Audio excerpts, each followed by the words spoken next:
I'm here in Sarasota, Florida at the public library and meeting a few people, getting some stories to share, and I was introduced to this woman named Lisa who has an injury from an accident, and she's in a wheelchair and she's homeless and on the streets. Now I'm going to let her tell a little bit about her story, what happened, and what her experience is like here on the streets, and how she has to live coping with her injury. So let's talk to Lisa. Hi, Lisa. Good evening. So my name is James. My name is Lisa Dent. And nice Lisa, to meet you. so we're here in Sarasota. Yes. And you're on the streets with the injury here. We see the boot that you're wearing, and those aren't cowboy boots. That's No. that's from the injury. Can you tell me what happened? How you got injured?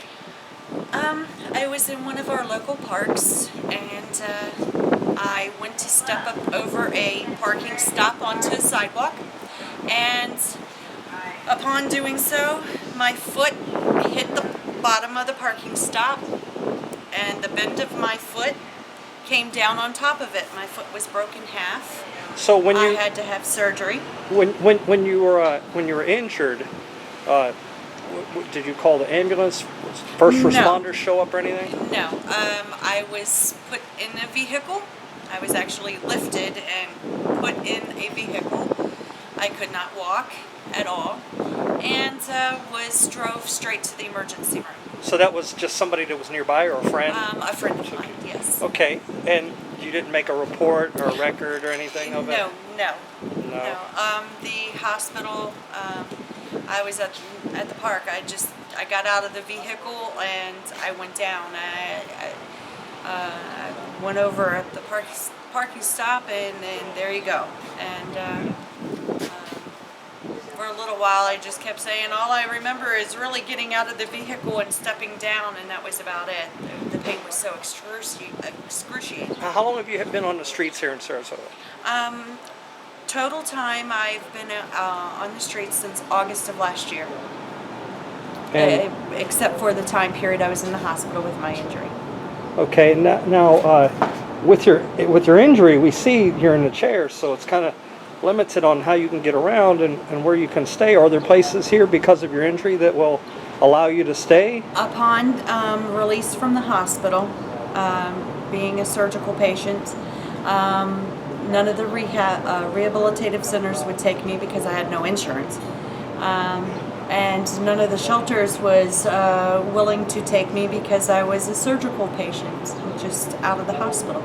So the Salvation Army that's here, and there's what other shelters? The social worker from the hospital, the day before my release from the hospital, went through, actually a few days before my release from the hospital, was trying to find a place for me to go to. They were aware that I was homeless. I did not keep that from them. And in the end, came to me, and there was no place in Sarasota that would accept me. None. No place. Now, with the Salvation and Army, that was with the hospital's help. Salvation Army just wouldn't accept you, or they would, but I don't know what the social workers discussed, what they talked about. I don't know. All I know is there was no place in Sarasota that would accept me. That is what I was told, basically. Okay. And so where have you been staying since then? Since I've been on the streets here in Sarasota, it's basically any place that I can find that I feel is safe. Me being a single woman, I try to keep it well lit, kind of public. And I was told by law enforcement, sleeping on the streets, as long as you're out of sight, out of mind, they won't mess with you. So, which means they drive through a parking lot and they don't see you. If they can't see you, they won't mess with you. It's kind of hard to hide the chair. Exactly. Yes, yeah. This right here is like a bullseye. Here I am. Yeah. You know, and they probably don't made it difficult. mess with you because they see the chair. However, It's made it a little difficult in my choice of where I can and cannot stay. Yeah. Now, you have friends here that help you out, other people on the street, or I have, honestly, I have one friend that I've known since last year. I'm unable to stay with because of them they live in low income and disabled elderly housing. the regulations don't allow Exactly. guests extended time. Exactly. Yeah. So I'm not able to stay there. I'm not able to reside there. This individual, like once a week, will have like a little small odd job, whether it's dishes or something like that.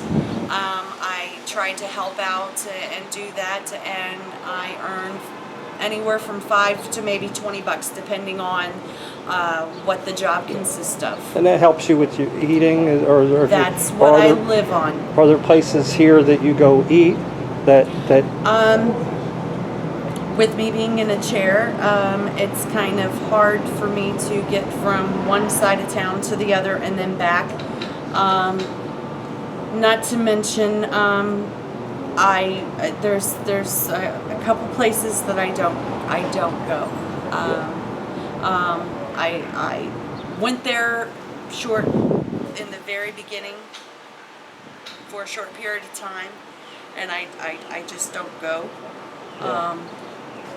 There's, for one reason or the other, whether it's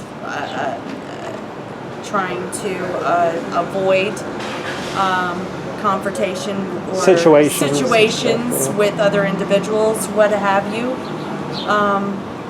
I just, for one reason or another, I choose not to go to. Okay. And the ones that I can get to is the ones that I go to.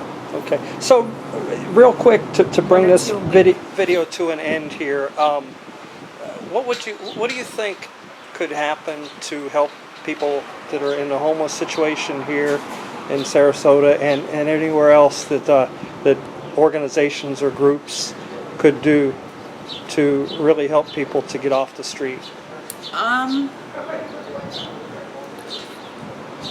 Clean. I mean, they want to provide to clean and sober individuals, and I would say just more housing, more shelter. There's only a certain amount of beds in the city of Sarasota available to the homeless, and the homeless surpasses that amount by 2, if not almost 3 times the amount of people. So definitely it would be more shelter. Okay. Hey, thank you, Lisa, for talking to me and talking to everybody that's going to watch this. Yes. And hopefully some things can change to help everybody that's in this homeless situation. Not only here, but everywhere. Yes. Everywhere in the country. Yes. Because it's bad. So that's going to be it for now. Going to end this video and just take what Lisa had to say and really listen to it, because there's things that you can learn, that I can learn, that the people that are running the organizations and the people that are out there helping on the streets can learn to help people that are in homeless situations. Thank you for watching, and put in the comments there what you think about what Lisa had to say, and what you think you can do to help make the change that's needed. Thank you for watching.